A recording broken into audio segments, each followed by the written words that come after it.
Hi everyone, welcome to the PEB channel. My name is Joel Pettit, and today I want to talk to you about PDRL versus TDRL and whether or not you'll be relegated to the TDRL, the Temporary Disability Retirement List, just because you were found unfit for PTSD. So let's just jump right into this.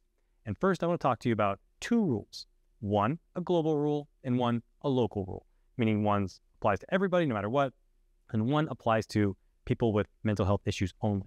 So the first global rule is DoDI 1332.18, section 9.1. And that talks about initial placement on the TDRL. And this rule basically states, if a service member meets the criteria for the PDRL, the permanent list, but the condition is, although permanent, is unstable, that person will be placed on the temporary list. So understanding permanence versus stability is key.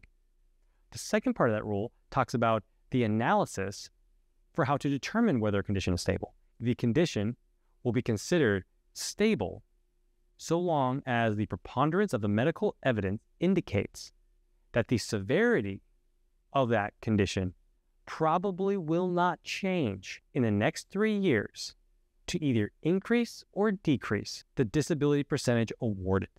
The local rule, that comes from 38 CFR 4.129. That rule, entitled Mental Disorders Due to Traumatic Stress, basically states that if a service member experiences a highly stressful event that causes the development of a mental health condition that leads to that person's release from active service, the rating agency will then rate the person at 50% and schedule an examination not more than 6 months after the release from active service to determine whether or not a change is warranted. Notice that in the second rule, there is nothing about determining permanence or stability. There's nothing even mentioning permanence or stability. And that's the problem, is with that rule, it's like what we lawyers call a strict liability rule or statute. Basically, if something happens, if X happens, Y happens. No consideration of context. That's what this is. It states, if you have a mental health condition that stems from a highly stressful event, and that condition led to the end of your military career, you get the percentage, and then you have to have an exam. Well, how do you schedule an exam for someone who's permanently retired? You don't have authority over them. What that leads to is, if you fall under 4.129, you will be placed on TDRL. Otherwise, they can't possibly comply with 4.129. When I mean they, I mean the PEB and the military generally. They can't comply with it because they have no authority to force you into an exam. That's why when a service member generally is diagnosed with PTSD and goes to a PEB for that condition, but that condition alone, 4.129 is a huge threat to any PDRL placement. Does that mean that boards don't put individuals who are found unfit for PTSD alone on the PDRL? No. I would argue that's a legal quandary that I wouldn't necessarily want to be in if I were in their shoes. But what you have to understand is that if you have another condition paired with PTSD, that may give some hope in that scenario.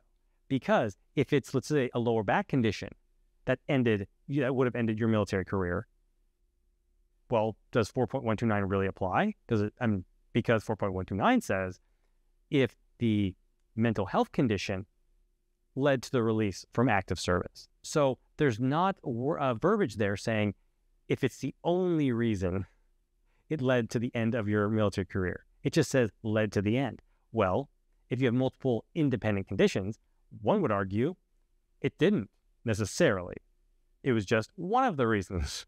There's no way for me to give you a clear answer on this topic because there is no clear answer. The PEBs of all services, they're in a legal quandary when it comes to this.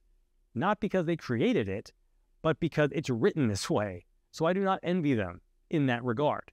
But for clients and prospective clients out there, I want you to understand that this is not lost. At least at Joel Pettit Law, it's not lost on us because we've seen this many, many, many times. But to navigate a case of PTSD as the unfitting condition, and whether it's just one or all or there's other conditions, it's not as simple as it seems because of this legal quandary. So if you're a service member and you're facing some of these issues, either an MEB, a PEB, meaning an IPEB or an FPEB, go to my website, joelpettitlaw.com, shoot me an email, give me a call.